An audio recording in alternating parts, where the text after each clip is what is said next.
Hey guys, tonight we slip quietly into the past, into a Maryland field that still whispers beneath the grass. You're standing in a damp morning mist, boots sinking into soft earth, and there's this strange stillness around you, almost as if the world is holding its breath. In your hand is something small, a bundle of papers tied up with string, edges creased and smudged from a soldier's sweat. You tug it open, and your heart thuds. The handwriting is neat, commanding, unmistakable. It's Robert E. Lee's own script, and he's laid out his plan like a gambler placing cards face up on a table. You probably won't survive this, by the way, but for now, you're clutching the single most valuable piece of paper in the entire Civil War. So before you get comfortable, take a moment to like the video and subscribe, but only if you genuinely enjoy what I do here. And hey, while you're at it, drop a comment with where you're listening from and what time it is right now. Now, dim the lights, maybe turn on a fan for that soft background hum, and let's ease into tonight's journey together. The story starts on a September morning, 1862. You're a corporal in the Union Army, trudging through an abandoned Confederate campsite near Frederick, Maryland. The fires have gone cold. The earth smells of ash and damp wool, and half-eaten rations rot in tin mess pans. Your boot kicks something lumpy in the grass. You crouch down, move aside a blanket, and there it is, a mislaid envelope, triple wrapped around 3 cigars. If you smoke, that's already a lucky find. But you're not even halfway through your surprise. Inside is Special Order 191, Lee's actual marching orders. Every brigade, every division, every move of the Army of Northern Virginia written down in deliberate ink. It's as if the enemy has left you their playbook during the Super Bowl. No wonder historians call it the Lost Order. And here you are, fingers trembling, realizing that the universe just dropped a golden ticket into your lap. You hurry to your superior, who passes it up the chain until it lands in the hands of Major General George B. McClellan himself. Picture him, a man often described as handsome, immaculately dressed, and annoyingly cautious. He's had the worst luck and some of the worst judgment of any Union commander so far, at least if you ask Lincoln. But in this moment, holding Lee's orders, he mutters the words that every history nerd remembers. Here is a paper with which, if I cannot whip Bobby Lee, I will be willing to go home. It should be a slam dunk, right? You've got the enemy's movements down to the hour. Lee has divided his forces, sending Stonewall Jackson off to snag Harper's Ferry while other corps cover the countryside. He's vulnerable, exposed, his army stretched like too much butter on not enough bread. If McClellan moves fast, he can crush Lee in detail. Easy as pie, except, well, you know McClellan. Little Mac, soldiers call him. Beloved by his men, adored even because he actually cares about their welfare, but cautious to the point of paralysis. He treats every rumor of Confederate strength as gospel. If a farmer tells him Lee has 100,000 troops, McClellan believes it. Never mind that Lee actually has fewer than half that number. Now, here's where the quirky tidbit comes in. When McClellan gets the lost order, he doesn't treat it like a lightning strike of destiny. He spends hours, literal hours, going over it, double-checking, doubting if it's real. Imagine getting the cheat sheet for your exam and then worrying it might be a prank. That's McClellan for you. You can almost see him pacing his headquarters, boots creaking on floorboards, muttering about spies and deception. Was it really Lee's handwriting? Could the rebels have planted it, a trick to lure the Union into a trap? Historians still argue whether McClellan's hesitation was justified or catastrophic. Some say any general worth his salt should have jumped immediately, trust or no trust. Others point out that one wrong move could have been disaster, and caution wasn't completely crazy. But let's be honest, when you've got Lee's army split into chunks, hesitation looks a lot like timidity. Meanwhile, Confederate soldiers are blissfully unaware. Lee himself doesn't even know his secret has slipped through some careless fingers.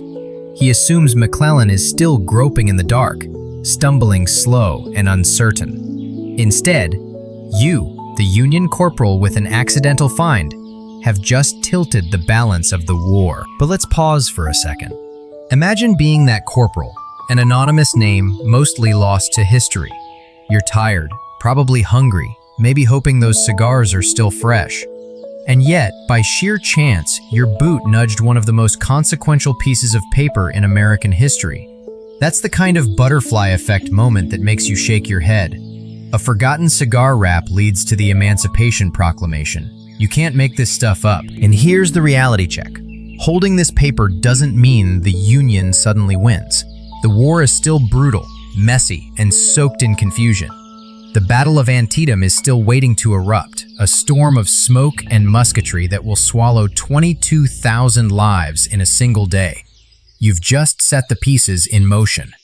The trick now is whether McClellan can play his hand before the cards scatter. As night falls, you can picture Union officers around campfires, whispering about the discovery. Some are hopeful, others skeptical.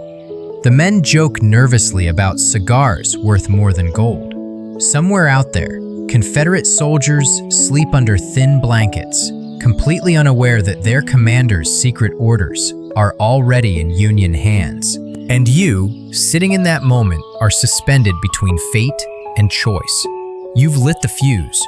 Tomorrow or the next day, the blast will come. And when it does, the fields around Sharpsburg, Maryland will run redder than any battlefield America has ever seen. But right now, it's just you, a paper, 3 cigars, and the weight of history pressing down on your shoulders. You hand over the dispatch, and the ink still feels damp between your fingers. McClellan's staff officers murmur like theater-goers who've just been slipped a script before the curtain rises. But you notice something. General George Brinton McClellan isn't rushing, isn't barking orders with the ferocity you'd expect from a man holding the Confederacy's spine in his hands. No, instead, he sits in his tent, eyes flicking back and forth over Lee's handwriting, as if he's trying to will the page to confess whether it's truth or trickery. Here's the thing about McClellan. He's brilliant on paper, top of his class at West Point. An engineer who can sketch fortifications like an artist, a planner whose men trust him implicitly. His soldiers adore him because he keeps their camps clean, ensures their rations are steady, and refuses to waste them in reckless charges. They call him Little Mac, almost affectionately, though he's not actually that small. They also call him the Young Napoleon, which, let's be honest, is a title that practically begs history to knock you down a peg. But behind those polished boots and perfectly combed hair lies a gnawing insecurity. McClellan has already stumbled once in front of the world. His Peninsula campaign ended not with Richmond's capture, but with a humiliating retreat. He'd promised to take the Confederate capital, only to watch Lee hurl him back down the Virginia Peninsula like a bouncer tossing out an unwanted guest. The newspapers mocked him. Congress muttered about his arrogance. Even President Lincoln, normally patient to a fault, started losing faith. And you feel it now, in this moment. The man who holds the fate of the Union trembles, more from fear of failing again than from the thunder of cannon. He knows the voices. They echo every time he looks in the mirror. Too cautious, they hiss. Too slow. Always overestimating the enemy. Lincoln once joked that if McClellan wasn't going to use his army, he'd like to borrow it for a while. That jab stuck like a splinter under the fingernail, and McClellan never forgot. Now here he is, with Lee's orders, a gift so impossible it feels cursed. He mutters again to himself, words reported by his aides. If I cannot whip Bobby Lee with this piece of paper, I will be willing to go home. And yet he doesn't leap. He hesitates. Historians still argue about this hesitation. Was McClellan's caution prudence or paralysis? One camp insists he simply didn't trust the document. What if it was a plant, a Confederate trick? Stranger things had happened in the smoke and mirrors of war. Another camp believes it wasn't doubt, but personality. McClellan was always convinced Lee had twice the men he actually did, always seeing phantoms in the cornfields. Even with intelligence screaming the truth in black ink, he couldn't shake the belief that Lee's army was a giant waiting to swallow him whole. And while he hesitates, you catch glimpses of his private contradictions. In letters to his wife, McClellan speaks like a man who believes himself the savior of the Republic, chosen, even destined to rescue America. But in the field, he moves like a chess player terrified to push a pawn forward in case it topples his king. He writes Lincoln with condescension, calling him an unworthy president, yet refuses to risk a bold strike that could have crowned him as the Union's greatest hero. Picture the scene. His aides urging him to act, the cigars smoked down to nubs, the orders spread across his desk like treasure maps. Yet the general paces. He sketches maps, rechecks telegraphs, sends scouts to confirm what the document already says. Hours pass. Lee, blissfully unaware, continues dividing his army, scattering his forces across Maryland. The opportunity grows fatter by the minute, and McClellan seems almost afraid to take a bite. Here's your quirky tidbit for the night. McClellan's obsession with appearances wasn't just about war. The man traveled with a personal bodyguard of cavalry who escorted him everywhere like a royal procession. Soldiers joked that he looked more like a European prince than an American general. When he finally rode into battle, he did so with polished gear and a dramatic flourish, as if he were auditioning for a painting. Meanwhile, his rival, Robert E. Lee, dressed plainly, often dusty, indistinguishable from his men until someone pointed him out. It's the little things that tell you how two leaders carry themselves. One craves respect through spectacle, the other through quiet presence. But don't mistake McClellan's hesitation for laziness. No, he's working. Always working. Writing, planning, consulting, replanning. He convinces himself that he'll strike only when everything is perfect, when every regiment is aligned, when every contingency is accounted for. In a way, he's like the student who spends all night rewriting his notes instead of taking the test. You know the type. Maybe you were that type. And the irony? The Union Army at this point is massive, nearly 87,000 men under McClellan's banner. Lee has barely 40,000. The math isn't complicated, but McClellan, staring at his maps, inflates Lee's numbers to double, even triple. He convinces himself he's outnumbered, when in reality, he could have swallowed Lee whole. This is the tragic flaw. The chessboard is tilted in his favor, but he plays like the underdog. By the time he finally stirs, days have slipped away. He marches cautiously, feeling out the passes of South Mountain, pushing Lee back, but not smashing him. And though victory remains possible, you sense the chance slipping like sand through fingers. The lost order should have been a knockout punch.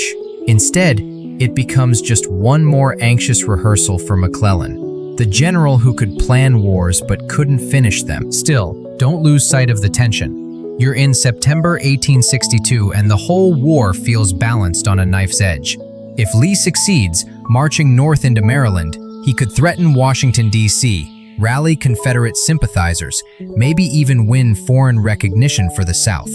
Britain and France are watching closely. They don't care much for slavery, but they do care for cotton and for a confederacy that might weaken America's power. If Lee triumphs on northern soil, the ripple could reach London and Paris. And that's why McClellan's hesitation isn't just frustrating, it's terrifying.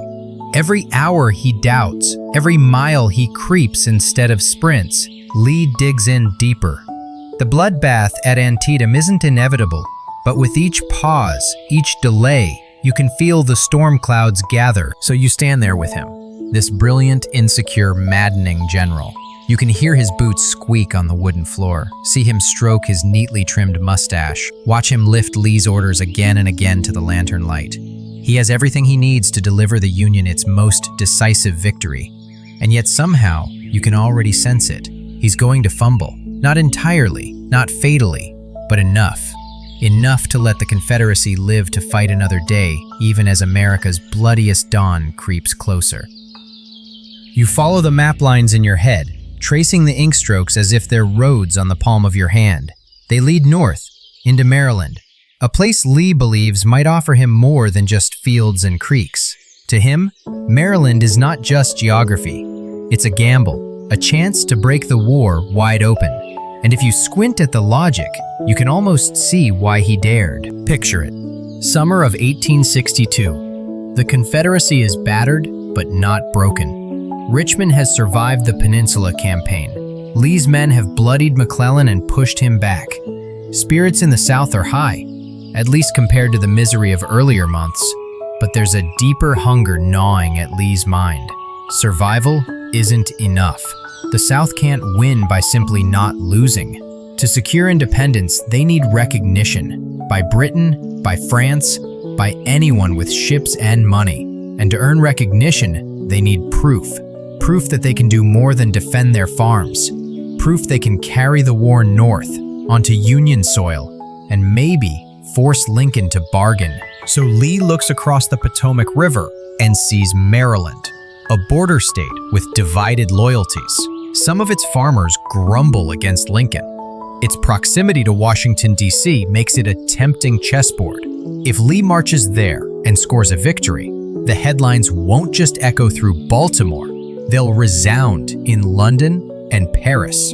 Imagine Queen Victoria's advisors reading that the Confederates have humbled the mighty Union Army in its own backyard. Cotton shipments could start flowing across the Atlantic again, and the Confederacy might suddenly look like a nation worth backing. But the gamble is brutal. Lee's army is not in good shape. After the 7 days battles and Second Manassas, his troops are worn, ragged, and half-starved. Shoes are scarce, ammunition is low, and the army numbers, about 40,000 men, are thin compared to the hulking force McClellan commands. Yet Lee decides to split them further, dispatching Stonewall Jackson to capture Harper's Ferry and its stockpile of weapons, while Longstreet, D.H. Hill, and others fan out across the countryside. It's audacity bordering on recklessness.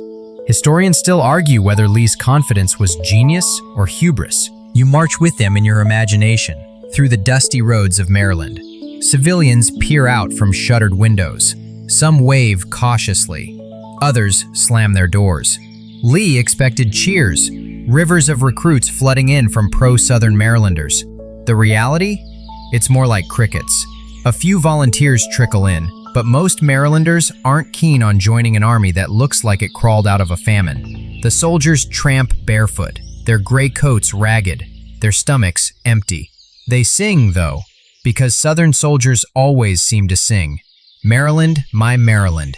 The anthem they hope will turn words into recruits, but the tune drifts through villages with more awkward silence than applause. Meanwhile, Union eyes widen. Lee has crossed the Potomac. His banners wave in Union territory. Panic stirs in Washington. Is the capital next? Is Baltimore about to fall? You feel the tension like a drumbeat under your feet. Civilians pack wagons. Telegraph wires hum with alarm. Lincoln paces the White House, that stovepipe hat casting long shadows as he mutters about generals moving too slowly. And yet Lee presses on, convinced boldness is his best weapon. Here's a quirky detail.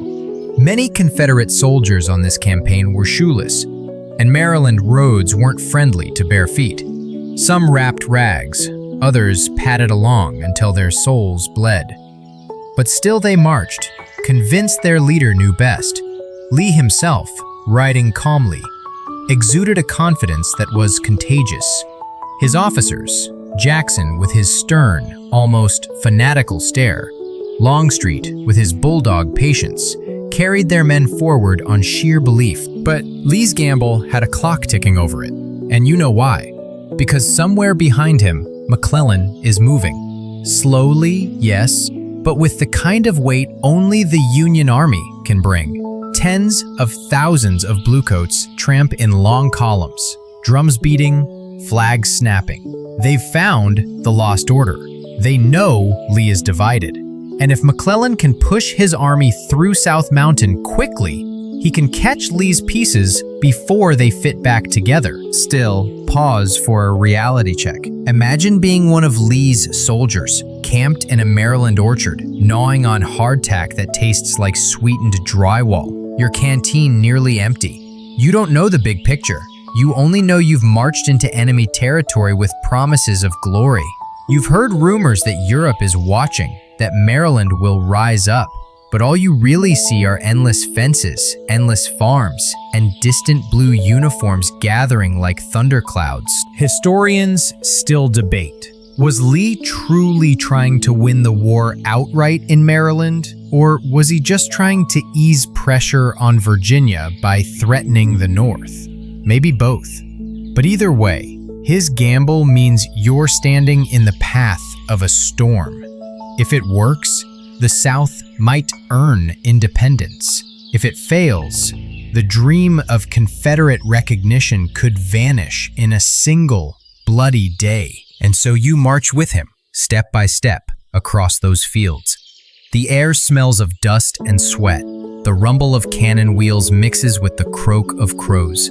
Every mile deeper into Maryland feels like borrowed time, and in the shadows behind, you can almost hear McClellan's footsteps, hesitant but inevitable, carrying the Union Army closer and closer to the place where the gamble will be decided. That place has a name, Sharpsburg. But you're not there yet. For now, you're just a weary soldier in Lee's audacious march, gambling your life on your commander's daring, and the dice are about to be thrown. You climb into the crags of South Mountain, boots scraping against loose stone, your breath sharp in the cool September air. The lost order has finally stirred McClellan into motion, and this is where the Union Army first collides with Lee's scattered forces. The mountain passes here. Turner's Gap, Fox's Gap, and Crampton's Gap are like bottlenecks in the stone, narrow funnels that swallow men by the regiment. And you feel the weight of it as you step into those gaps. The whole fate of Lee's gamble balanced on who can claw their way through first. On September 14th, 1862, McClellan finally pushes his men forward, blue columns threading into the steep ridges. The sun burns hot, sweat runs down your back, and the mountain feels alive with musket fire. Union troops slam headlong into D.H. Hill's thin Confederate line, and suddenly the pass becomes a cauldron. You hear the crack of rifles ricocheting through wooded slopes, see men tumble into rocks and brush. It's a fight that feels less like neat formations and more like a desperate scramble up a bloody staircase. Here's the first solid fact. Lee had stretched himself dangerously thin, and McClellan's push at South Mountain threatened to split his army before it could reunite. If McClellan pressed hard enough, he could isolate the Confederate detachments and crush them in pieces.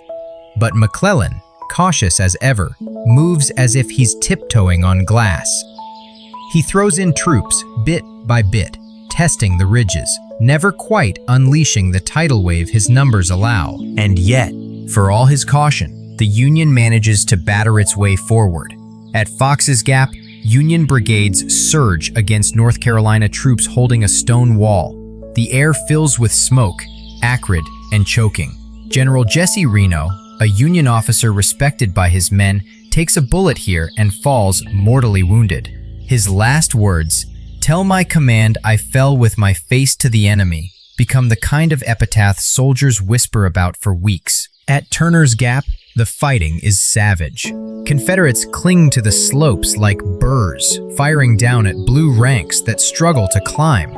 You crouch behind a boulder, loading, firing, loading, firing, while the leaves above you shred under musket balls.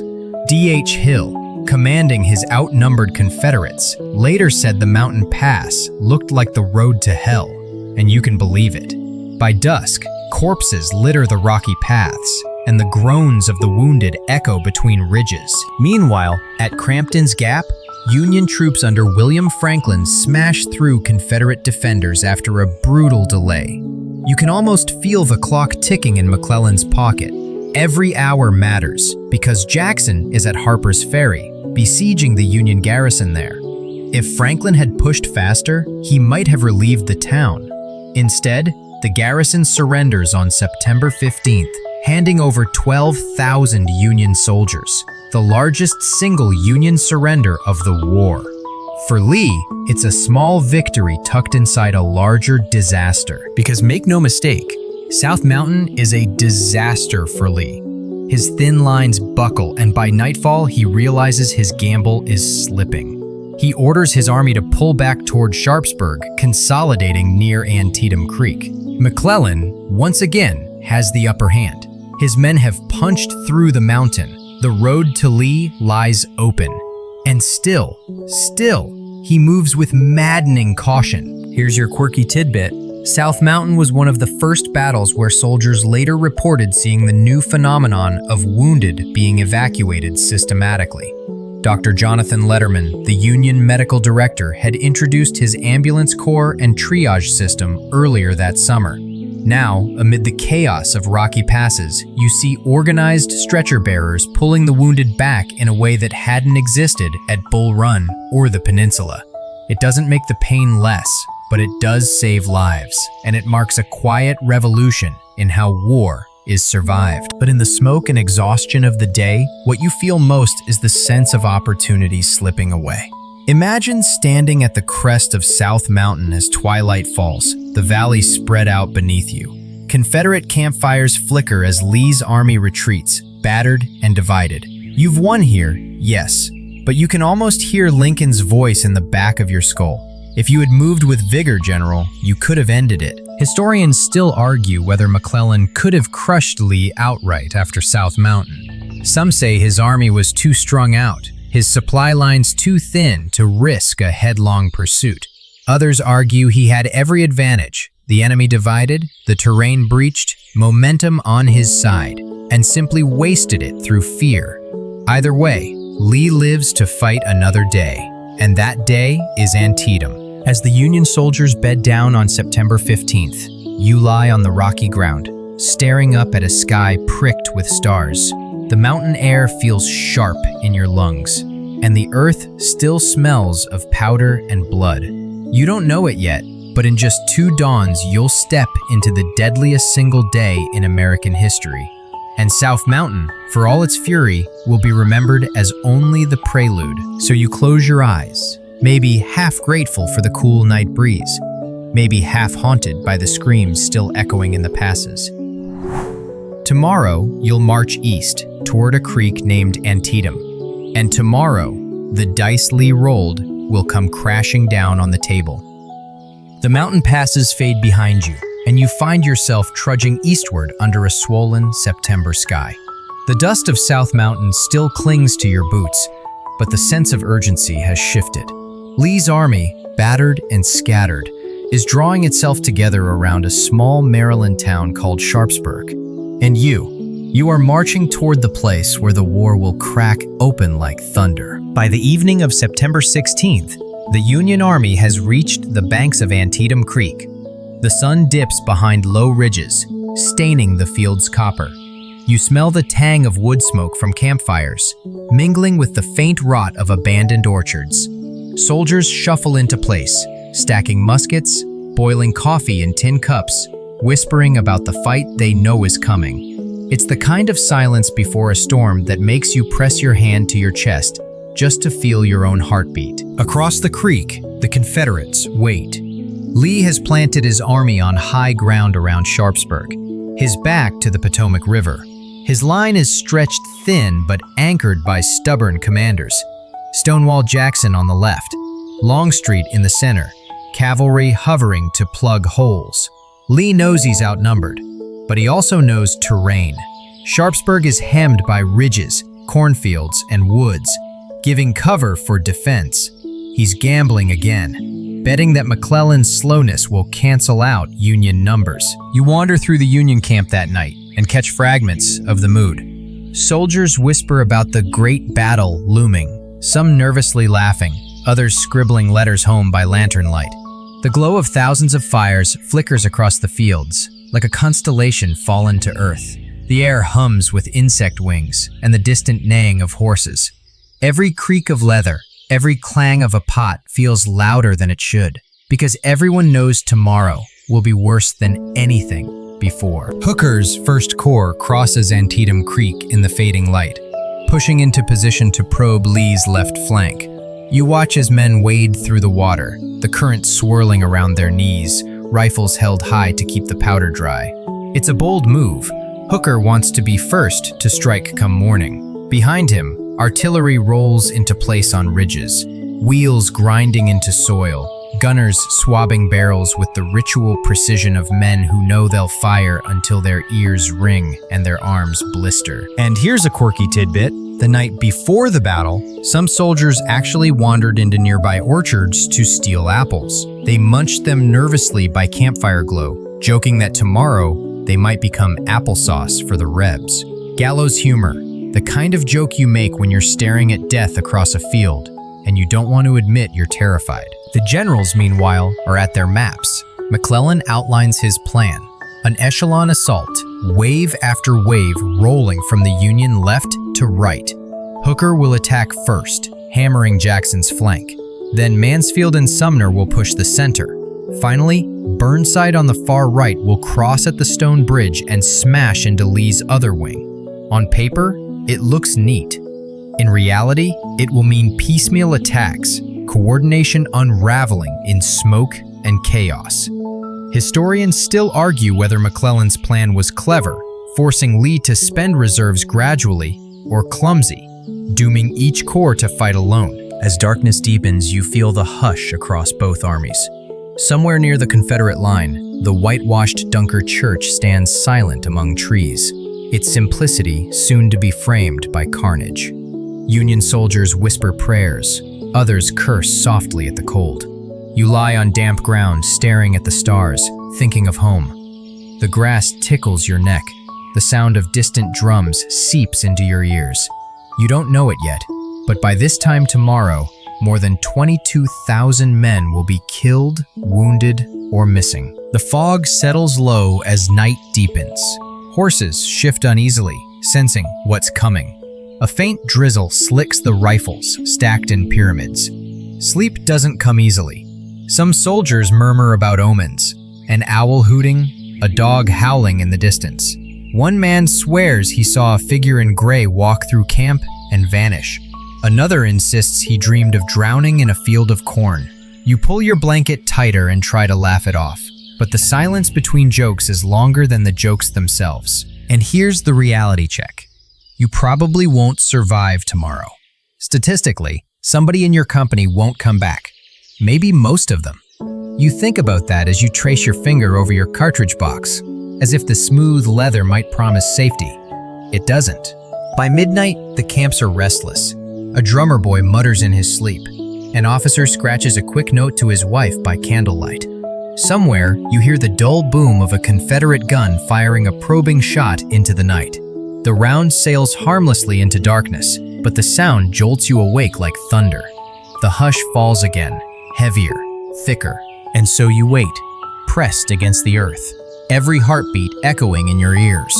Dawn is only hours away. The mist will lift, the first cannon will fire, and you'll march into a cornfield that will become hell on earth. For now, though, the night holds you still, wrapping you in damp air and quiet terror. You close your eyes. The ground feels cold beneath your back, and when you open them again, the horizon is pale, the stars fading. Morning has come.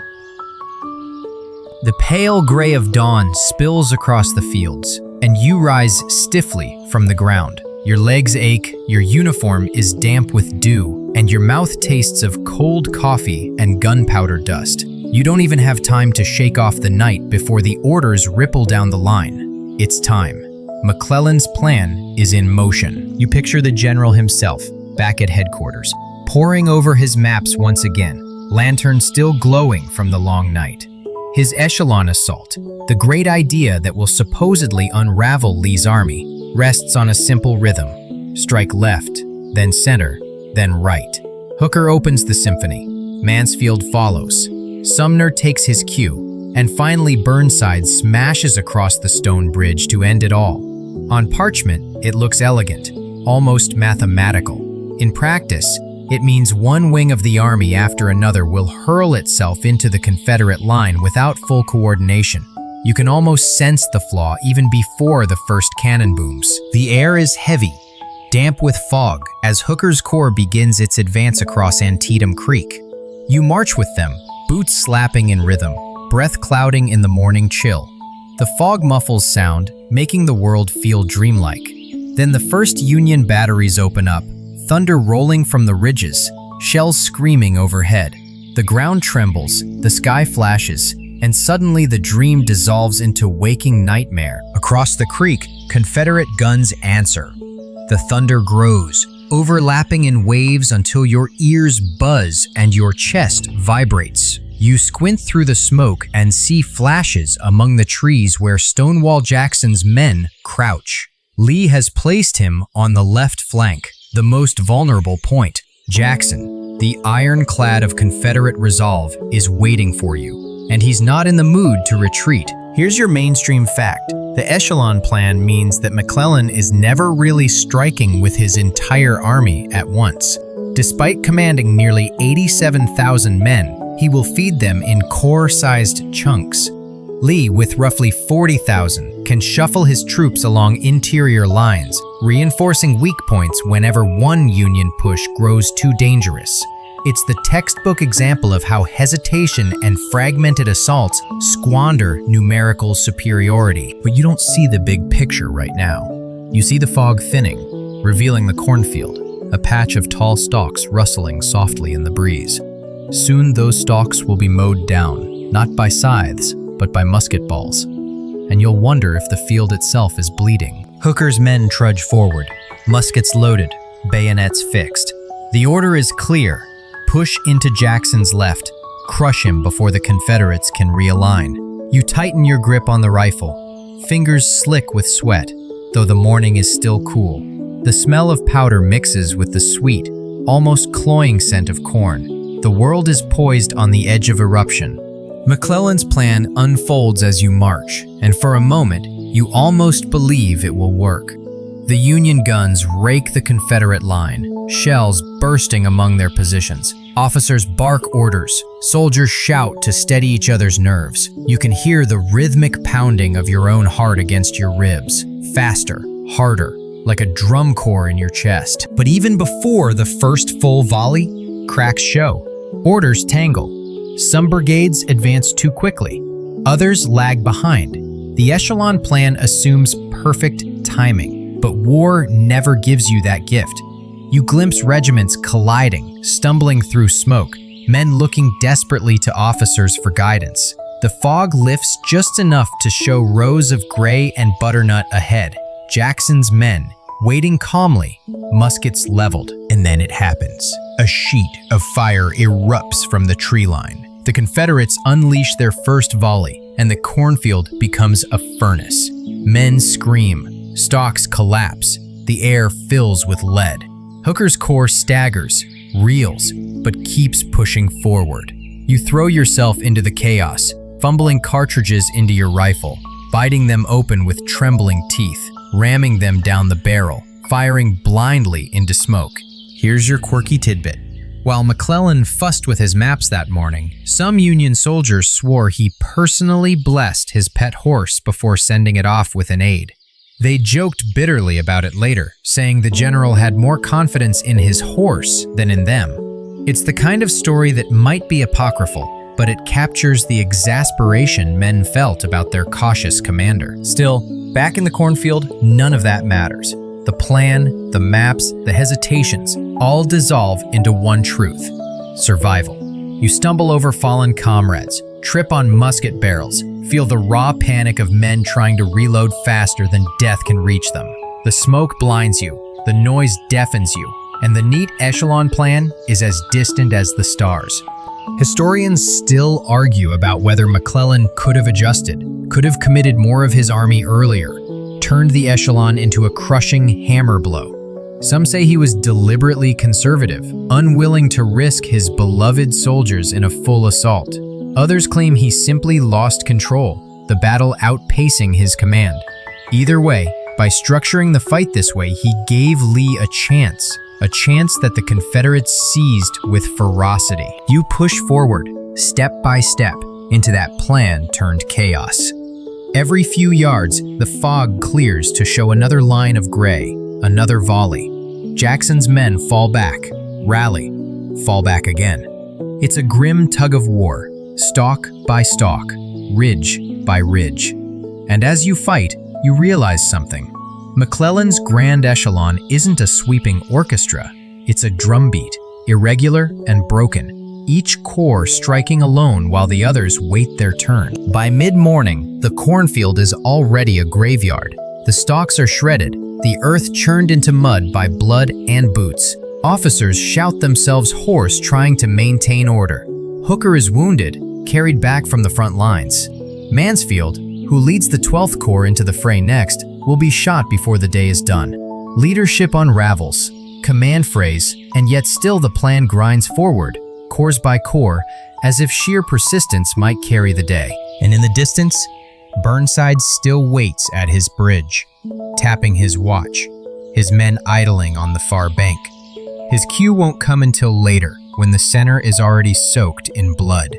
The echelon plan ticks on, slow and merciless, like a clock winding down to disaster. For now, you don't see all of it. You only feel the plan in your body, the push, the fire, the smoke that burns your lungs. You're a piece on McClellan's chessboard, moving forward square by square, wondering whether the hand guiding you knows the game at all. And above it all, the pale sun rises higher, burning away the last of the fog, illuminating a battlefield that is only just beginning to show its true horror. The pale sun climbs higher, and you step into the cornfield proper, rows of stalks rising around you like green walls. At first glance, it seems peaceful, almost idyllic, just another farmer's plot in rural Maryland. But within minutes, this field will transform into one of the most terrifying squares of land in American history. Later, survivors will say it looked as though you could walk across the cornfield without ever touching the ground, just stepping from body to body. Hooker's 1st Corps surges forward, muskets bristling, bayonets gleaming with dew. The early light slants across the stalks, painting everything gold, but that beauty is an illusion. The first volley shatters it. Confederates hidden in the tree line to the south open fire, and it feels as if the whole forest has turned into a wall of flame. Stalks snap, men fall screaming. The air itself seems to rip apart. You drop low, fumbling with your cartridge, biting the paper with trembling teeth, jamming powder and ball into the barrel while musket balls hiss past your ears like furious hornets. Hooker later describes the scene with eerie calm. In the time I am writing, every stalk of corn in the northern and greater part of the field was cut as closely as could have been done with a knife. He's not exaggerating. Within minutes, the lush green becomes a shredded carpet. The cornfield earns its name in blood, not harvest. You march, fire, reload, march again. Smoke blinds you, turning the stalks into a maze. Every few steps, a comrade stumbles, clutching his chest or throat, collapsing into the mud. Someone behind you curses, another shouts for a surgeon. The cacophony is overwhelming. Rifles cracking, cannon thundering, officers screaming orders that dissolve into the roar. And through it all, the stubborn advance continues.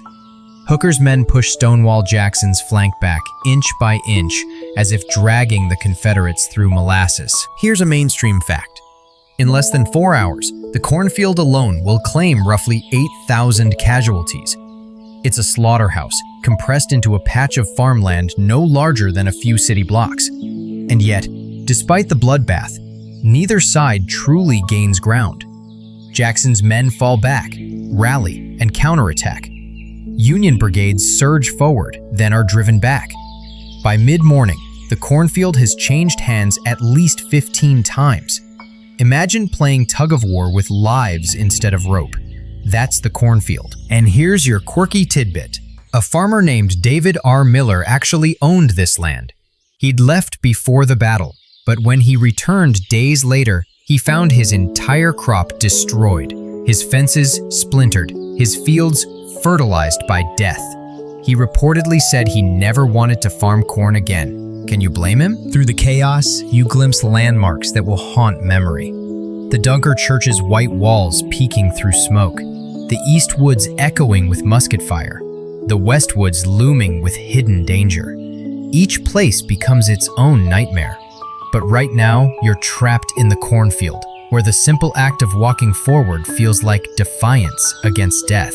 Hooker himself is everywhere, riding along the line, urging men to hold steady. His voice cuts through the din, brash and sharp. Then he goes down, wounded in the foot by a Confederate round. He's carried back, grimacing, and suddenly, the Corps loses its anchor. Mansfield's 12th Corps surges in to replace him, and the fight continues, like waves crashing over the same brutal shoreline. Mansfield won't last long either.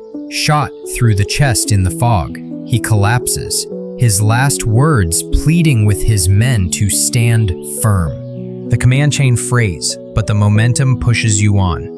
You stagger past bodies, tripping over rifles, your ears ringing so badly you can barely hear your own shots. Sweat stings your eyes, powder blackens your hands. At one point, you bend to help a comrade, but the line shoves you forward and you lose him in the smoke. Historians still argue about the cornfield's meaning. Some say it epitomizes the futility of Civil War combat. Thousands dead and wounded for ground neither side holds. Others see it as proof of the soldiers' sheer endurance, their willingness to keep marching into fire again and again. Either way, the cornfield becomes legend, a place where courage and horror blur until you can't tell them apart. And amid all of this chaos, there are moments of almost absurd surrealism. A bullet shatters a canteen, spraying water like a fountain. Another knocks a soldier's hat spinning into the air. One man, dazed and half-deaf, supposedly mutters that he wishes he'd stayed home to milk cows instead. Even in hell, humor tries to survive. But you don't laugh. You're too busy breathing smoke, too busy firing until your shoulder aches from recoil, too busy stumbling over the wreckage of men and corn alike. You see the Dunker Church again through the haze, its plain white shape now a beacon in a sea of destruction. Later, photographs will show corpses piled around it, but right now it's just a ghostly silhouette, silent witness to carnage. By late morning, the cornfield is no longer a cornfield at all. The stalks are shredded to stubble, the earth churned into mud, the air thick with powder. The Union holds a little ground, then loses it, then holds again. Jackson is battered but unbroken, his men clinging to every tree, every fence, every fold in the ground. Your regiment, half its strength gone, staggers back to reform. Fresh units push in to take your place, their faces pale but determined. You collapse against a fence post, gasping, staring at the devastation. You try to count the bodies, but lose track. Too many, far too many. And the battle isn't even half over. The cornfield has chewed you up and spat you out. And as you stumble toward the rear, ears still ringing, you realize you've only survived the opening act of Antietam's bloody play. Ahead lies the Dunker Church, the East Woods, and the sunken road. You don't know it yet, but the worst is still to come. You stagger out of the cornfield, lungs raw from powder smoke, ears ringing so loudly that your own heartbeat sounds like a drum. For a moment, you think maybe, just maybe, it's over. But then the world opens again, and you catch sight of the Dunker Church, that little whitewashed chapel perched on a rise among the trees. In peacetime, it's a place of quiet prayer for German Baptists who shun violence. Today, it's the bullseye of hell. Union forces push south, battered but stubborn, into the East Woods and toward the church. You feel the momentum carry you, like a tide that refuses to recede. The air here is even thicker with smoke than in the cornfield, the powder haze turning sunlight into a sickly glow. Every musket volley slashes through the mist like lightning, illuminating twisted shadows of men crouching, loading, firing. Confederate cannon roar from Nicodemus Hill, their fire raking the open ground. You drop low as iron shot screams overhead, splintering trees, tearing limbs into jagged shards. The The woods themselves seem alive, groaning and snapping under the bombardment. Splinters fly like knives, cutting down men even without bullets. The forest floor is littered with both the fallen and the frantic. Soldiers tripping over roots, stumbling over bodies, struggling to keep formation in terrain that mocks order. Here's the hard fact. The ground around the Dunker Church and its adjoining woods becomes one of the bloodiest corners of the entire battle. Mansfield's 12th Corps collides with Jackson's hardened veterans, while Sumner's men pour in piecemeal, each wave crashing and breaking against the Confederate wall. Leadership collapses almost instantly. Mansfield, mortally wounded before his orders even fully deploy, leaves his corps in confusion. Sumner, charging too aggressively into the West Woods, commits an entire division to a trap. In minutes, over 2,000 Union soldiers are cut down, swallowed by musket and artillery crossfire. And you, well, you're just trying to stay upright. The noise is relentless, deafening, so loud that your body vibrates with each cannon blast. Smoke burns your throat, tears blur your vision. You reload by muscle memory, ramrods slamming into barrel, powder spilling across your trembling hands. Around you, men shout for their regiments, for their officers, for God. The white walls of the Dunker Church loom closer, but every step forward feels like a dare. Here's your quirky tidbit. Legend has it that the Dunker Church was so riddled with bullets that after the war, curious farmers would pry musket balls from its wooden boards like souvenirs. During the battle itself, its stark white walls made it a natural aiming point. Soldiers on both sides joked grimly that the church had become the most pious target in America. But there's no humor in the fight here. The East Woods become a killing ground, men firing blind into smoke, stumbling over comrades. You push into the trees only to realize you're nearly encircled, Confederates slipping through shadows, their volleys flashing from the undergrowth. Panic flares, orders dissolve. You hear Sumner's voice booming, urging men to push, but his judgment is clouded. He believes he sees an opening in the West Woods, so he sends Sedgwick's division plunging forward. Within minutes, they are enveloped on three sides, shredded by concentrated fire. Sedgwick himself goes down, bleeding from multiple wounds, and his men are driven back in chaos. You watch the survivors stagger out of the woods, faces pale, uniforms shredded. It's not retreat, it's survival. Some throw down rifles, stumbling toward the rear with vacant eyes. Others collapse where they stand, too shocked to move. And yet, unbelievably, the fight doesn't end. Union brigades pour in to replace them, fresh troops marching straight into the same grinder. Historians still argue whether Sumner's push into the West Woods was reckless bravado or a tragic misreading of the situation. Some paint him as a blundering officer who marched his men into slaughter. Others argue he was trying to seize initiative where McClellan hesitated. Either way, the result is the same. Thousands dead or wounded in the shadow of the Dunker Church. And you can't shake the imagery. The white walls stand unscathed for hours, miraculously resisting the firestorm. They become an eerie focal point, a ghostly chapel rising out of smoke and ruin. By mid-morning, the ground around it is littered with corpses. Some lie with rifles still clutched in stiffening hands, others tangled in branches or sprawled on the church steps. The Baptists who once worshipped here believed in peace, in washing one another's feet in humility. Now, their sanctuary is a backdrop for carnage. You catch a glimpse of officers conferring in the haze, their faces grim. McClellan, miles to the rear, receives reports of chaos but hesitates to commit his reserves. He believes Lee has more men hidden, more tricks waiting, so he holds back the hammer blow that might shatter the Confederate line. You want to shake him, scream at him. Now, drive it home, but he isn't here, and you are.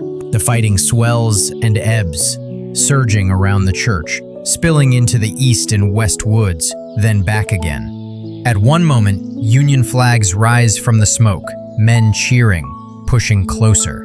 The next, Confederate yells split the air as Jackson's counterattack hurls them back.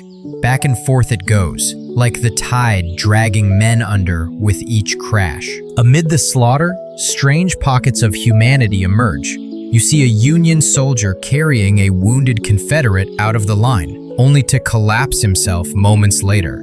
You hear a Confederate officer shout, "Hold your fire! They're carrying the wounded," a rare flicker of mercy in a place with no mercy. And then the volley resumes, tearing both apart. The sun rises higher, but the light does nothing to soften the nightmare. By late morning, the woods are so choked with smoke that the air feels solid in your lungs. The ground is slick, not just with dew, but with blood and mud churned together. You wonder how long you can stand before your legs give way, not from wounds, but from sheer exhaustion. By the time the echoes fade, you realize the Union has made almost no real progress. The Dunker Church still stands in Confederate hands. The East Woods and West Woods are filled with bodies, but little gain. Thousands of men are dead or dying, and the lines are nearly where they began. You lean against a tree, its bark shredded by bullets, and look at the church again. Its walls, still faintly white beneath the soot and powder marks, seem to mock you. You think of the Baptist who built it for peace, and you wonder if any building has ever seen so much violence in so short a span. The Cornfield was a furnace. The Dunker Church in the woods are a labyrinth of smoke and confusion. And still, Antietam has more horrors waiting. The sunken road, the bloody lane, awaits just ahead, and when you step into it, you'll wish you were back in the cornfield. For now, you stagger back with the remnants of your regiment, lungs burning, face streaked with grime. The church still stands, the cannons still thunder, the woods still scream, and you realize the day is only half over. You stagger toward the center of the battlefield, and the world around you narrows to a low, sunken road cutting across the fields. To a farmer, it's nothing more than a dirt lane worn deep by years of wagons and livestock. To you, and to thousands of others this morning, it's about to become a trench of death. Later, soldiers will call it simply the Bloody Lane.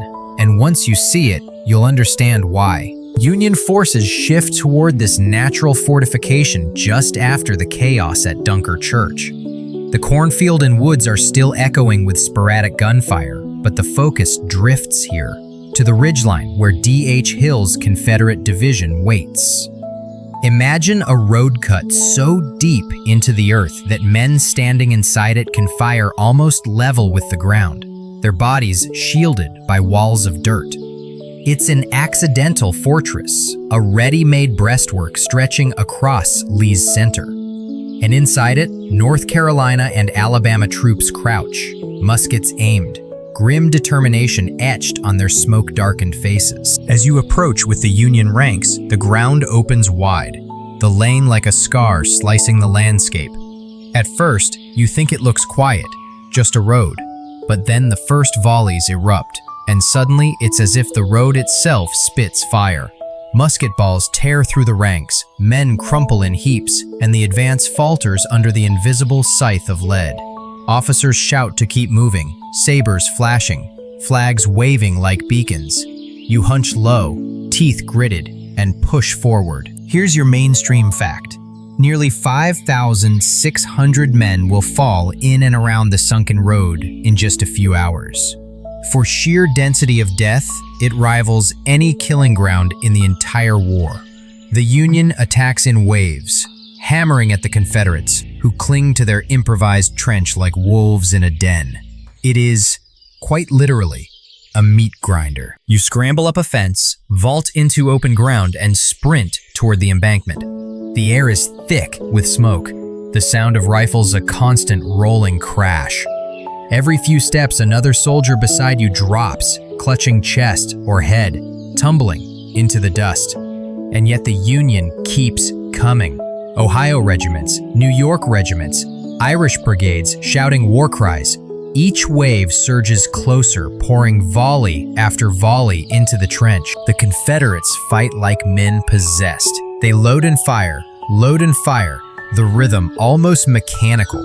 Their officers shout encouragement, their flags ripple defiantly, and the bodies pile up around them. You can hear their rebel yell, sharp and piercing, as they push back charge after charge. From your perspective, it feels hopeless, like charging a wall of lead. But then, something changes. A miscommunication ripples through the Confederate line. Orders are shouted, misunderstood, repeated with confusion. Some regiments, thinking they're supposed to fall back, peel away from the trench. Suddenly, there are gaps, small at first, then widening. You see Union officers seize the moment, urging men forward. Now, push! The cry surges through the blue ranks like electricity. You rush closer, clambering over the lip of the lane. Here's your quirky tidbit. A Union soldier later wrote that when he stepped into the bloody lane, it felt like walking on a carpet of flesh. His boots didn't touch dirt for several yards, only bodies. That's how thick the dead lay.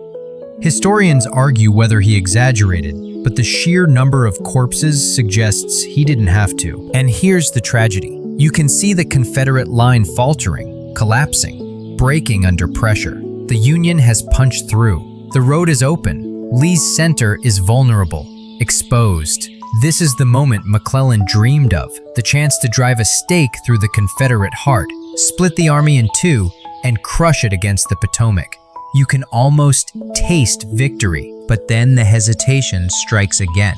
Instead of pouring reserves into the breach, instead of unleashing the full weight of his 87,000 men, McClellan holds back. He fears it's a trap, fears Lee has hidden troops waiting. In truth, Lee's army is exhausted, bleeding, stretched thin. The Confederate center is hanging by a thread, and McClellan does nothing. Historians still argue whether McClellan's caution here was cowardice, incompetence, or merely his ingrained habit of overestimating Lee. Some say he genuinely believed reports of Confederate strength, convinced there were 100,000 rebels lurking in the hills. Others argue he simply lacked the killer instinct that defines great generals. Whatever the reason, the moment slips away. Instead of a decisive breakthrough, the Union's success at the Bloody Lane becomes just another blood-soaked stalemate. You sink into the trench, chest heaving, staring at the carnage. The stench is already unbearable. Gunpowder, sweat, and iron tang of blood mingling into a nauseating fog. Flies buzz thick as smoke. The cries of the wounded echo down the lane, voices ragged with thirst and pain. Some beg for water, others simply moan. You force yourself not to look too closely at the faces, not to recognize the familiar uniforms among the twisted heaps. And yet, amid the horror, the fighting spirit lingers. A Union flag rises above the trench, waved by a trembling hand. A Confederate officer, wounded but furious, shouts defiance before a bullet silences him. The lane is chaos, but it is also defiance embodied, neither side willing to yield, even as the bodies pile higher. You wonder if this is what war truly is. Not sweeping strategy, not heroic charges, but men packed shoulder to shoulder in a ditch, killing and dying until no one can stand. By early afternoon, the fighting ebbs. The Union holds the Bloody Lane, but the cost is staggering. Thousands lie dead or wounded, the trench transformed into a grotesque monument.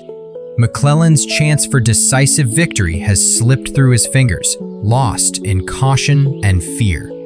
Lee's army is battered but not destroyed, its center bloodied but not broken. You lean against the trench wall, too numb to feel anything but exhaustion. Your ears ring. Your throat is raw. Your hands shake as you fumble with your rifle. The sunlight slants across the battlefield, harsh and unforgiving, illuminating every twisted body, every shattered tree.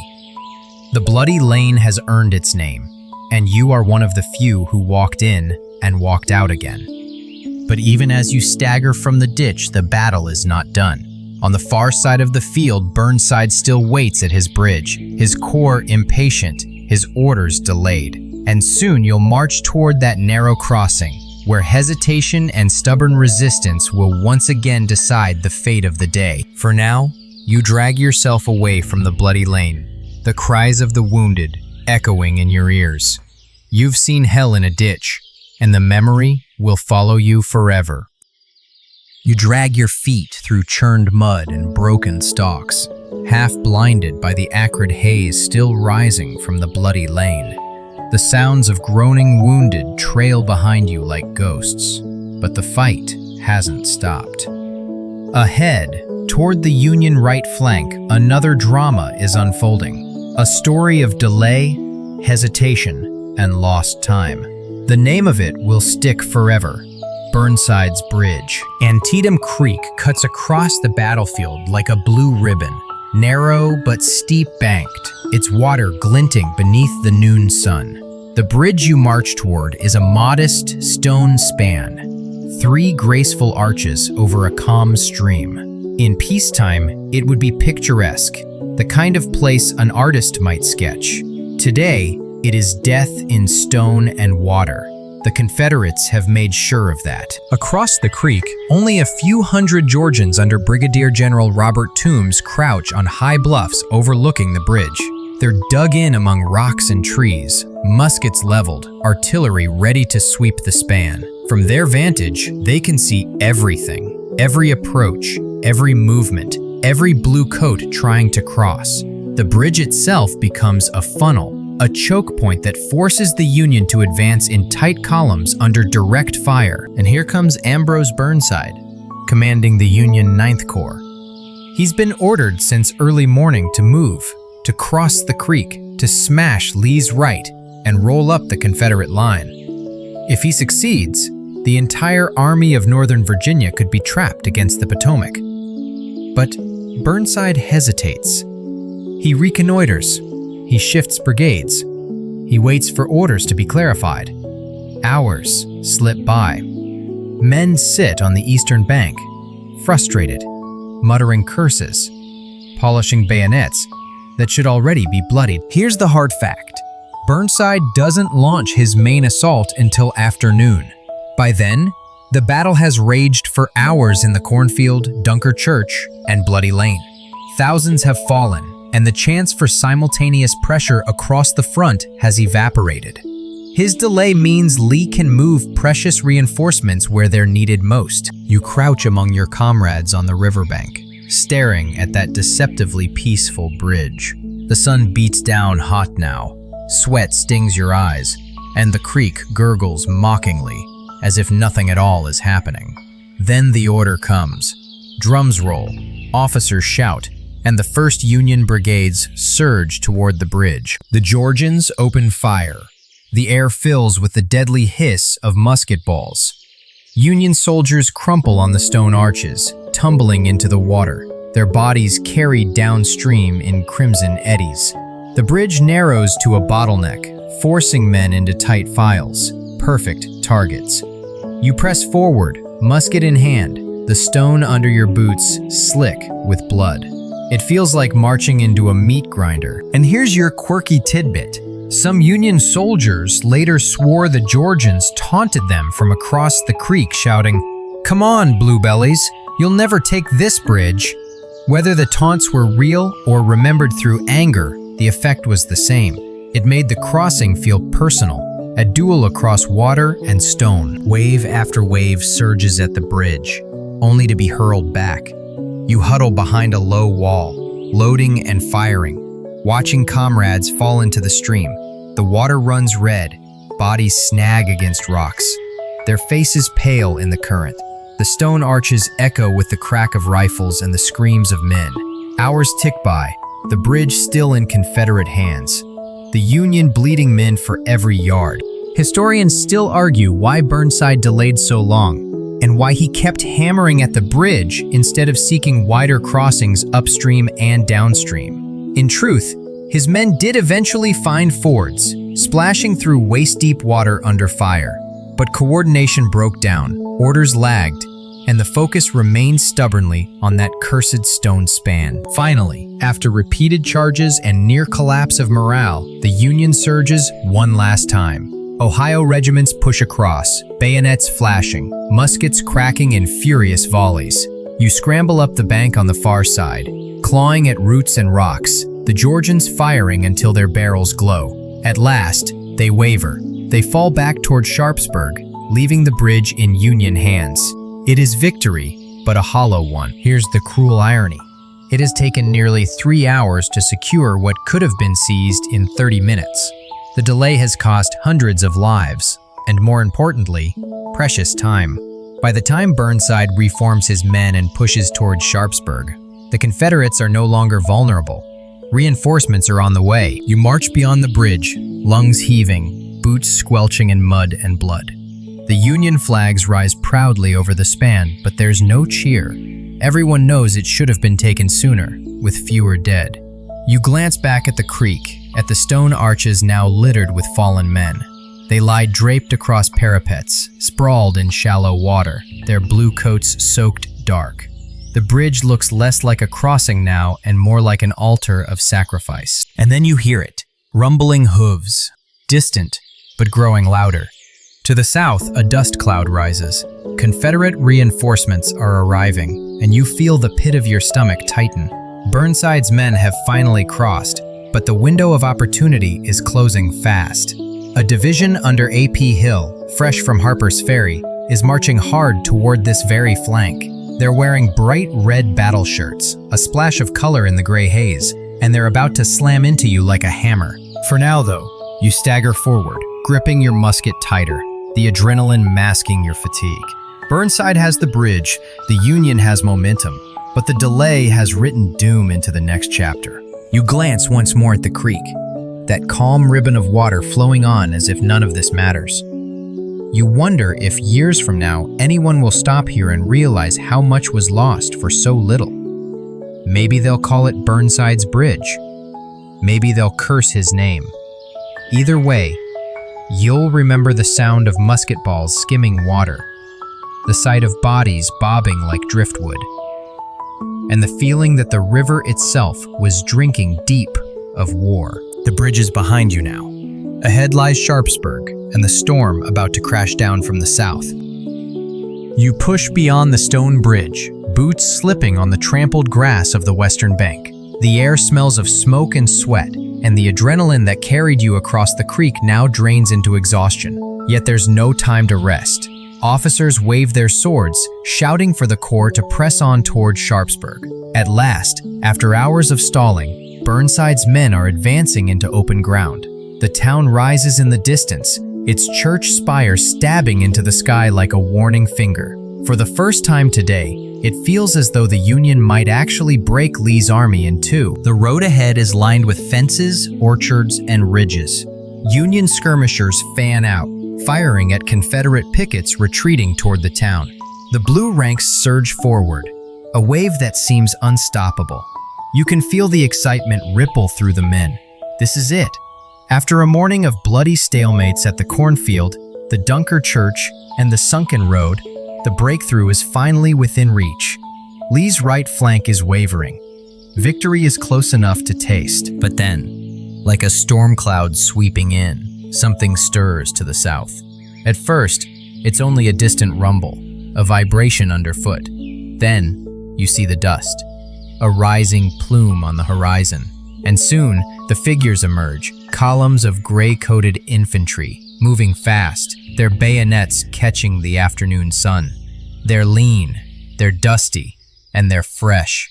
These are not the battered remnants Lee has shuffled all morning. These are A.P. Hill's men, arriving just in time. Here's the mainstream fact. Hill's Light Division had marched 17 miles in less than 8 hours from Harper's Ferry, after capturing the Union garrison there. Dressed in their distinctive red battle shirts, many of them still carrying plundered supplies, they arrive at Sharpsburg like avenging furies.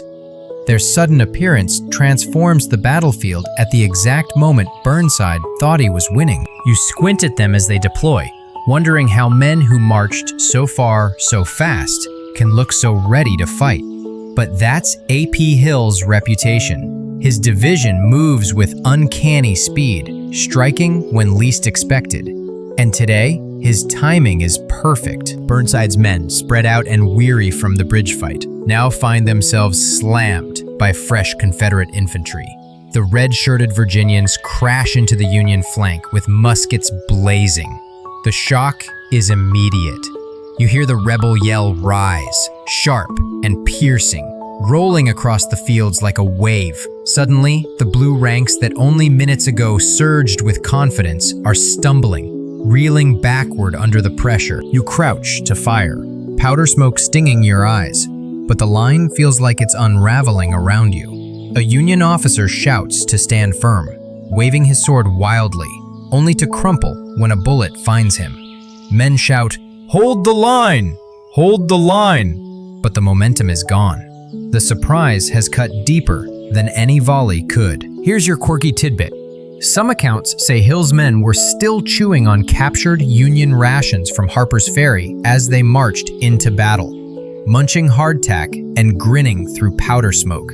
Imagine that, biting into the enemy's biscuits while firing at him. Whether the story's true or just legend, it adds to the image of Hill's division as fierce, unstoppable, and a little cocky. The Union advance falters badly. Burnside tries to rally his corps, but his own hesitation and the fragmented assaults earlier in the day have drained momentum. He expected to hit a weakened enemy, not a fresh division. His troops, many already exhausted from the bridge assault, begin to fall back in disorder. Historians still argue whether Burnside could have pressed harder earlier, seizing Sharpsburg before Hill arrived. Some insist he squandered the perfect chance, that his hours of dithering at the creek doomed the Union's shot at a decisive victory.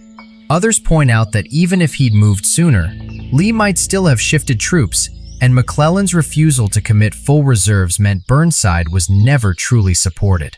The truth may be somewhere in between, but standing in the field as Hill's men slam into you, the debate feels irrelevant. What matters is survival. You fire until your cartridge box is nearly empty, your shoulder bruised raw from recoil. Around you, the blue ranks crumble. Men drop rifles, sprinting back toward the bridge. Officers curse, trying to stem the retreat, but panic ripples faster than discipline.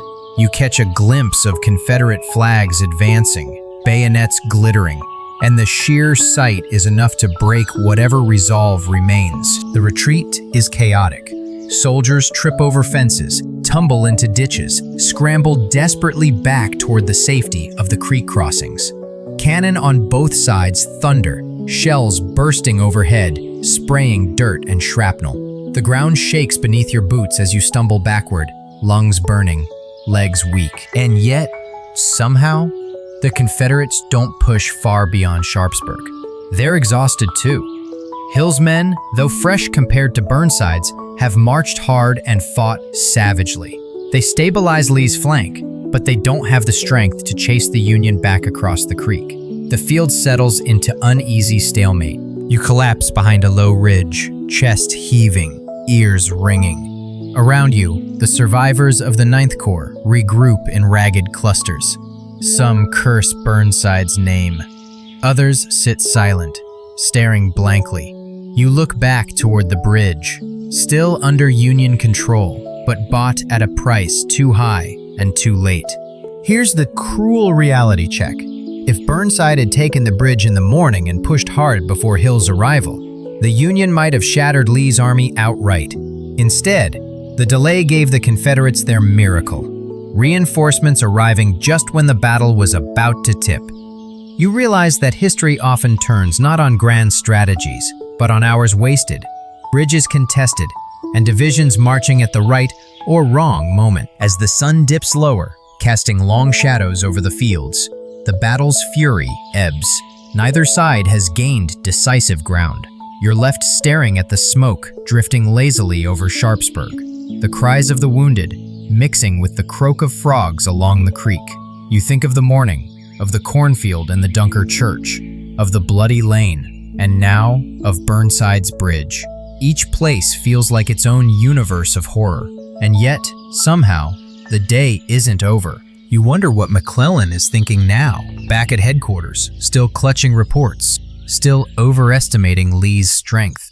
Does he realize the opportunity has slipped away? Does he care? You'll never know.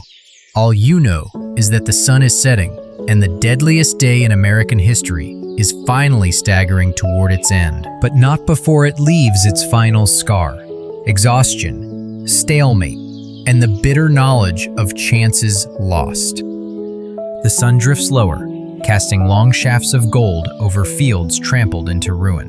You stagger through the haze, musket slung awkwardly across your back, your body heavy as lead. Around you, thousands of soldiers move like shadows, some limping, some carried on stretchers, others sprawled in the dirt with blank stares. The roar of cannon has quieted into scattered cracks of musketry, like dying sparks from a fire that has already consumed everything in reach. You're still alive, but you feel more like a ghost than a man. The air is thick with the metallic tang of blood and the sour stink of sweat, powder, and churned earth. The cries of the wounded float everywhere, piercing, ragged, endless.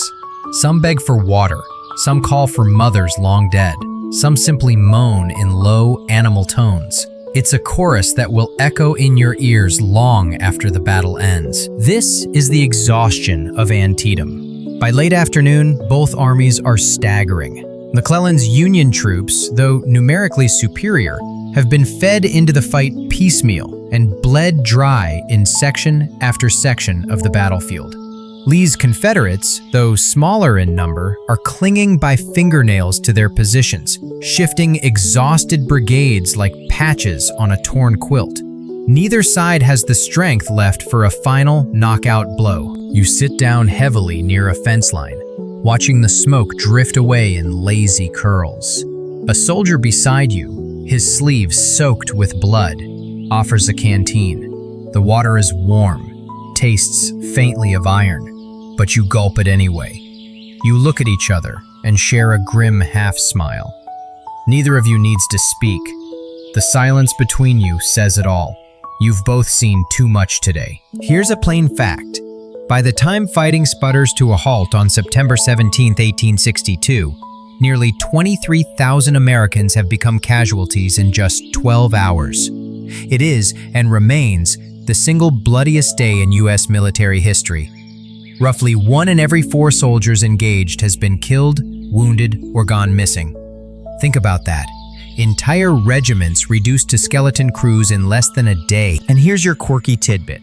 Amid the carnage, some soldiers were so numb with exhaustion that they fell asleep on the battlefield itself, lying among the dead and wounded. One Union private later recalled waking up in the middle of the night to find a Confederate soldier sleeping right beside him, both too tired to care that hours earlier they had been trying to kill each other.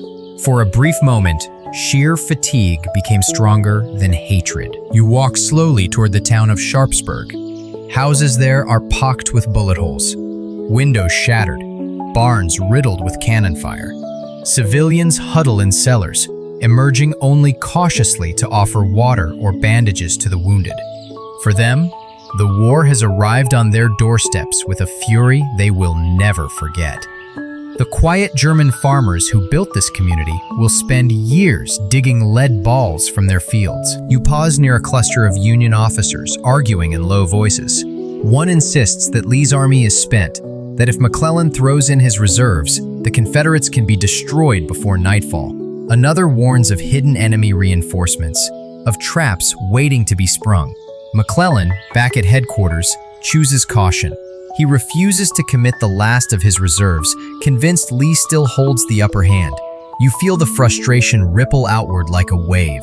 Soldiers know the chance is slipping through their fingers, but they're too worn out to do anything but slump against fences and tree stumps. Historians still argue about this moment. Should McClellan have pressed harder at dusk? Some say yes. Lee's army was at the breaking point, and one more hammer blow could have shattered it. Others argue no. The Union troops were exhausted, disorganized, and in no shape for a fresh assault. Either way, the decision is made. McClellan holds back.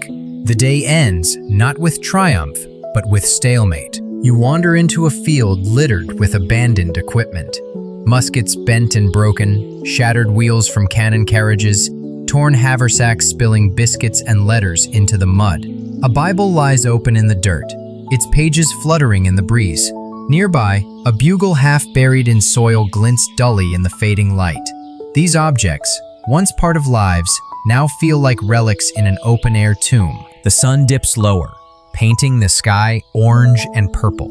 Shadows stretch across the bloody lane, where bodies still lie heaped in grotesque piles. At Burnside's bridge, the creek flows sluggishly around corpses caught on rocks.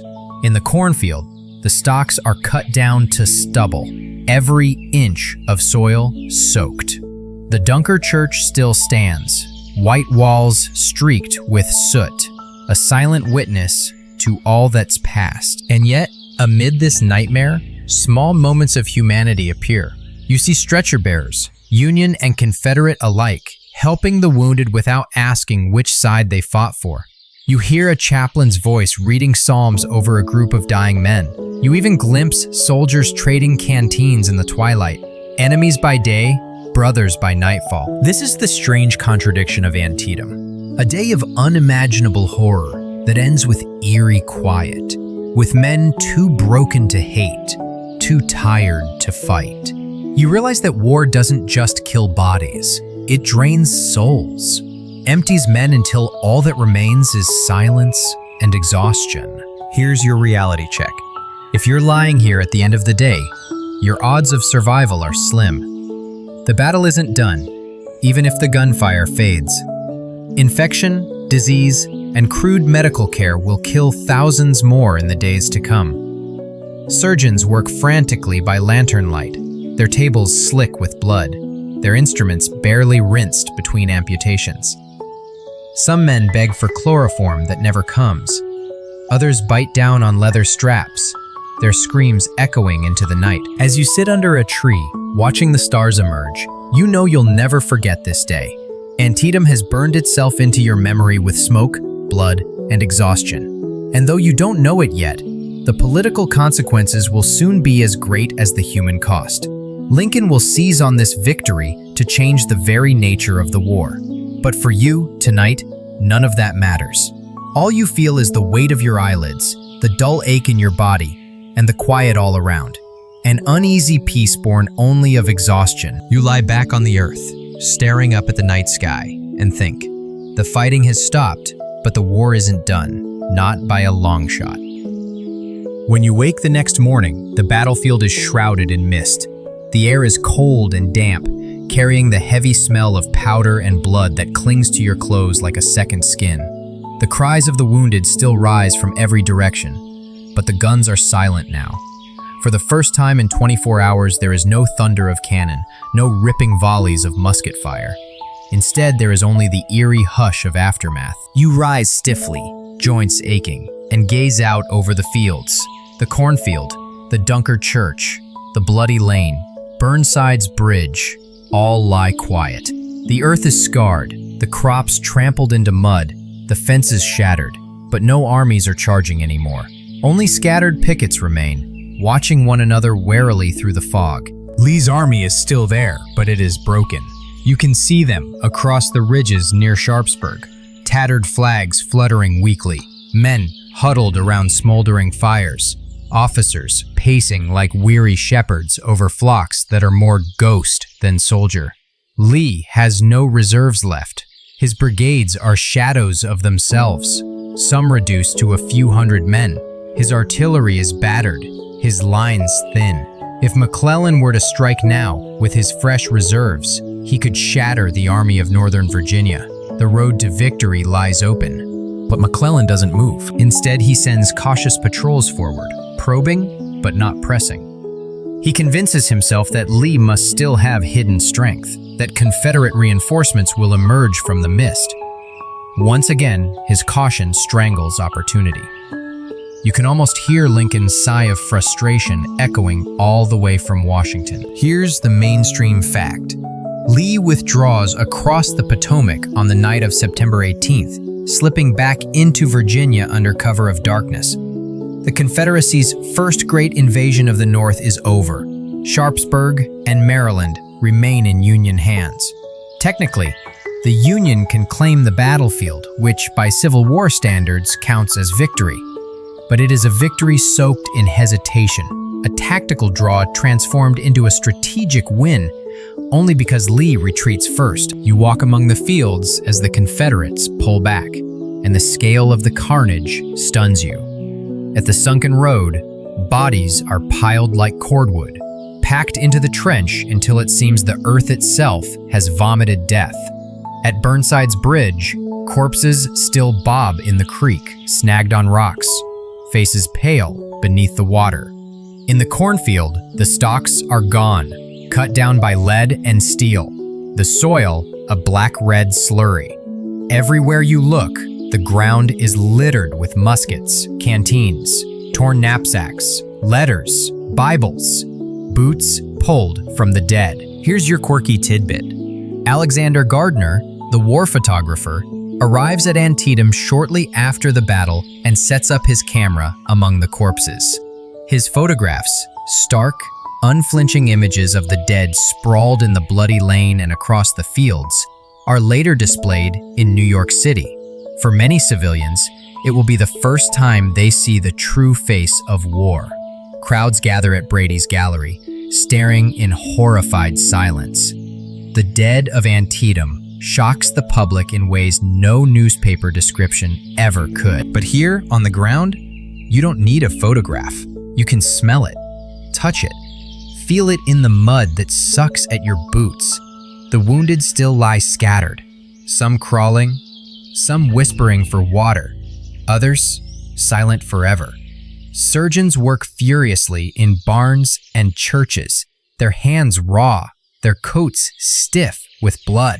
Piles of amputated limbs grow by the hour, flies swarming in thick clouds. You avert your eyes, but the image burns anyway.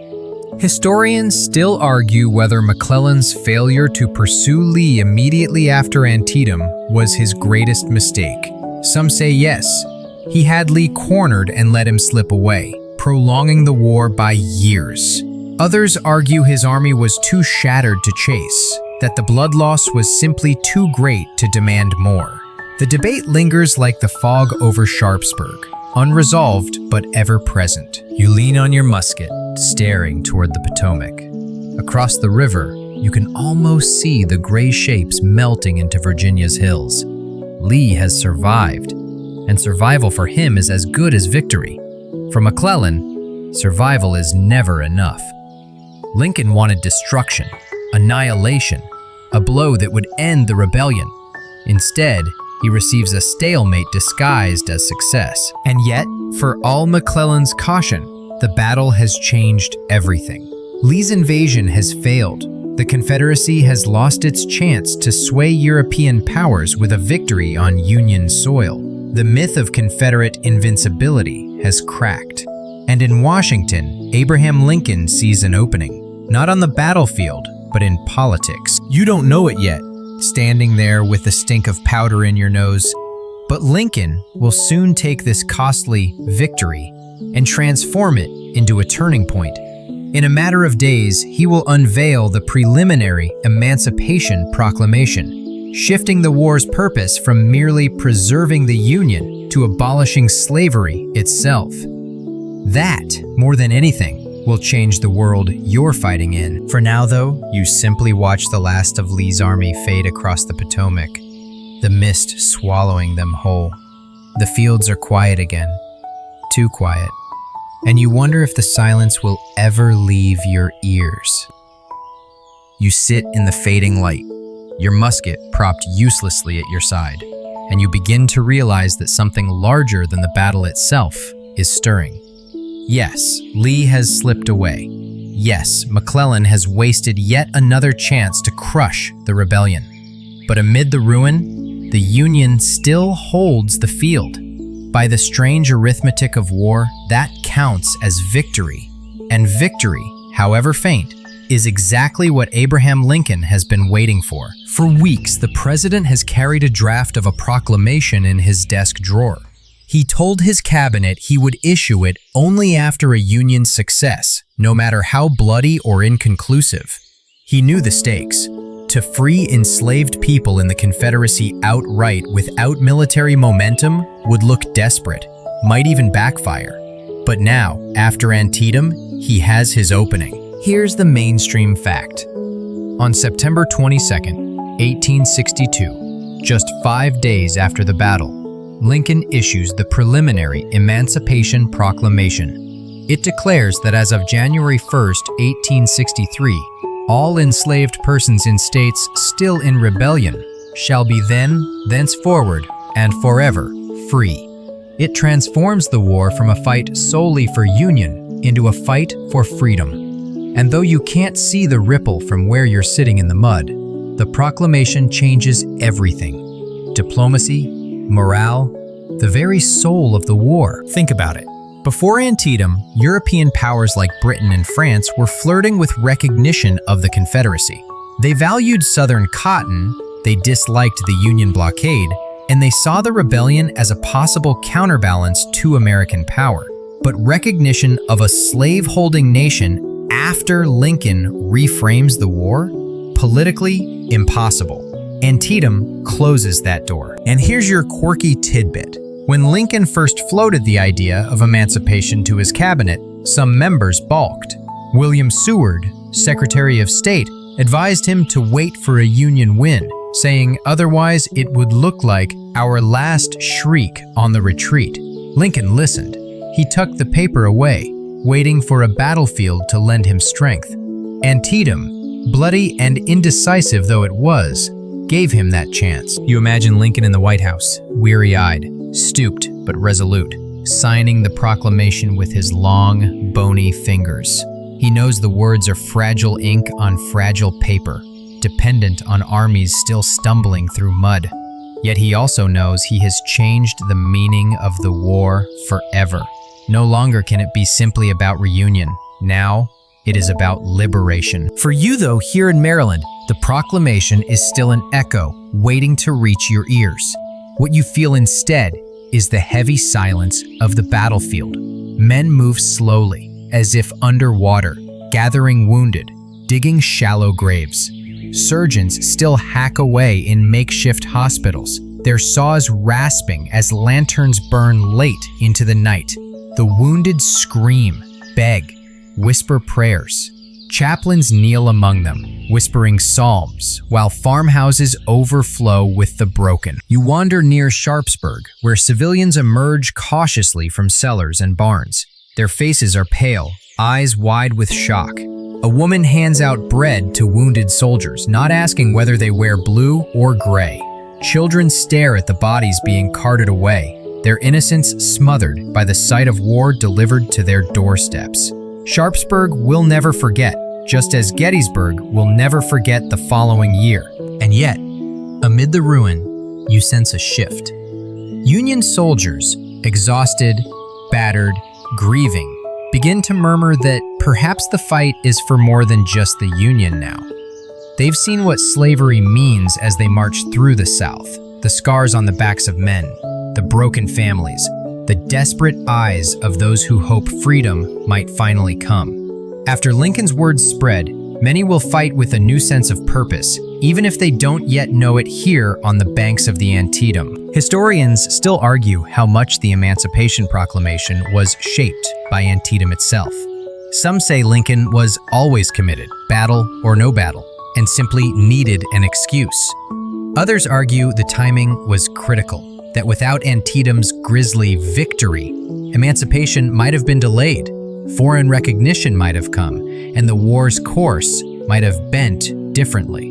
What's certain is this: without Antietam, the timing and perhaps the credibility of emancipation changes entirely. You picture enslaved men and women across the South, hearing rumors carried by Union soldiers, by word of mouth, by whispers passed in kitchens and fields. The war has now declared itself as much about them as about states and secession. Hope, faint as a candle in a storm, flickers brighter, and yet here you are, trudging past rows of the dead, laid out in neat lines, tags pinned to their coats if they were lucky enough to be identified. You think of the cost: 22,717 casualties in one day. Families shattered across both North and South. And also that Lincoln could finally step forward and say, "This war is also for freedom." You lean on a fence rail, staring across the field where the Dunker Church still stands, its walls chipped but upright.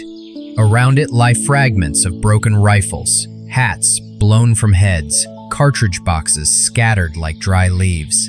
You realize that this little church, this little creek, this little Maryland town has altered the course of the nation. The soldiers around you don't speak much. What words are there? Some write letters, their pencils scratching slowly in the dusk. Some dig graves. Others just sit, heads bowed, staring at nothing. You close your eyes and imagine Lincoln's voice reading his proclamation, solemn and deliberate. You wonder if those words will matter to the men who lie in shallow trenches tonight, or to the women who will weep over empty chairs at kitchen tables. You wonder if freedom itself will one day seem worth this cost. The wind stirs, carrying the faint smell of smoke still clinging to the battlefield. You know the war is far from over. More battles will come. Fredericksburg, Chancellorsville, Gettysburg, a whole litany of names waiting to be burned into memory. But here, at Antietam, something has shifted. Not enough to end the war, not enough to destroy Lee, but enough to change the very heart of what is being fought for. You take a deep breath, the evening chill filling your lungs, and you whisper to yourself, this was not just a battle. This was the moment the war found its purpose. The battlefield lingers with you like a fever dream. Days later, when the smoke clears and the armies have withdrawn, you walk again through the fields where thousands fell. The silence now is worse than the cannon thunder ever was. It's a heavy, suffocating quiet broken only by the buzzing of flies and the occasional caw of a crow circling overhead. Everywhere you step, the ground seems to sigh beneath your boots, as if remembering the weight of all those bodies. The cornfield is unrecognizable, trampled flat, every stalk shredded, the earth pocked with shell holes and soaked dark where blood once pooled. In the bloody lane, the trench still reeks, though most of the bodies have been buried. Dirt mounds stretch along the road, each one covering dozens of men hastily interred. You shudder to imagine what lies just inches beneath your feet. At Burnside's bridge, the creek flows quietly again, almost mockingly, as if nothing had ever disturbed it. But you can't forget the way it looked that day, jammed with the dead, the arches slick with blood. You pause at the Dunker Church. Its whitewashed walls, scarred with musket holes, stand as if nothing happened. Inside, benches are overturned, hymnals scattered, the air thick with dust. You sit on a broken pew, close your eyes, and wonder how a house of peace became the centerpiece of slaughter. You almost expect the walls to whisper back at you, to tell you they saw everything and will never forget. Here's the blunt fact. Antietam's legacy is not just in its death toll, though that number is staggering. It is in what followed. The battle forced Lee to retreat, ending his first invasion of the North. It gave Lincoln the confidence to issue the Emancipation Proclamation, altering the war's purpose forever. It discouraged Britain and France from recognizing the Confederacy. In short, it preserved the Union's chance not just to win the war, but to redefine it. And here's your quirky tidbit. Months later, some of the battlefield farmers reported finding odd relics buried in their fields. Belt buckles, bayonets, even entire unexploded shells. One family swore a pig dug up a skull in their orchard. For years afterward, Maryland soil kept coughing up reminders of the day America nearly bled itself apart. Historians still argue whether Antietam was truly a Union victory. Tactically, it was a draw. Neither side destroyed, neither side fully victorious. Strategically, though, it tilted the war. Lee's aura of invincibility cracked. The Union could claim enough of a win to shift the political ground, and Lincoln seized the moment with both hands, knowing history rarely offers second chances. But for you, standing here, none of that matters.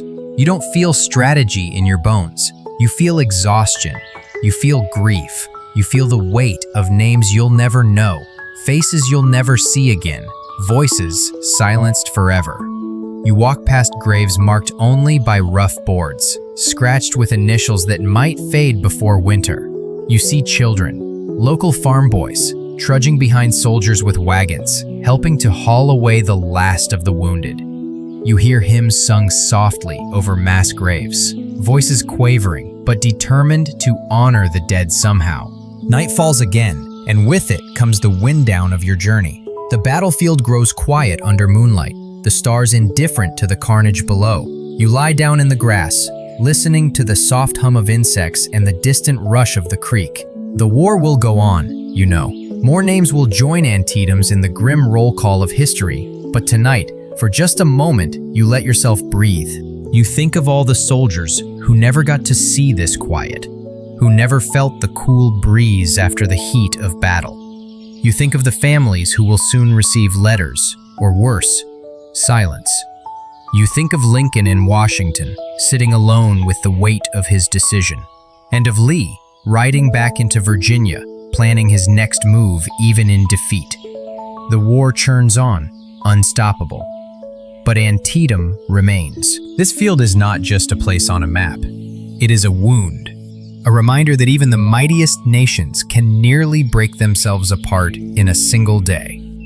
And as you drift into half-sleep beneath the stars, you whisper a silent promise that those who fell here will not be forgotten, that their blood will not vanish into the soil unnoticed. The air is still, the stars shimmer, the battlefield sighs, and slowly, gently, your eyes close. The story of Antietam softens as the night deepens. The clamor of muskets and cannon fades to memory, replaced by the steady hum of crickets in the grass. You lie still, your body heavy, your breath slowing, as if the earth itself is drawing you back into calm. The fields around you, once torn by chaos, now seem to cradle you in their silence. The cornfield, the bloody lane, the stone bridge, all of them still exist, but in this moment, they are distant, softened by the veil of evening. The cries of the wounded fade to echoes, and the groans of the dying dissolve into whispers carried away by the wind. Even the Dunker Church, its white walls dim under moonlight, seems less like a battlefield marker and more like a lantern left glowing for lost souls. Your eyelids grow heavy. Each breath comes slower, deeper. The breeze cools your skin, carrying with it the faint sweetness of late summer grass, rinsing the powder smoke from your senses. You realize that for all the noise of history, peace is always waiting in the quiet places between. The stars above you burn steady, patient, eternal. They have watched over countless battles, countless nights like this, and still they shine. You feel yourself joining that rhythm, your thoughts slowing, your body softening into the earth. And as you drift, you let go of the weight of Antietam, the fear, the blood, the noise. All that remains is stillness. All that remains is breath. All that remains is sleep. So close your eyes now. Let the battlefield fade. Let the night wrap you in its quiet arms and rest. Sweet dreams.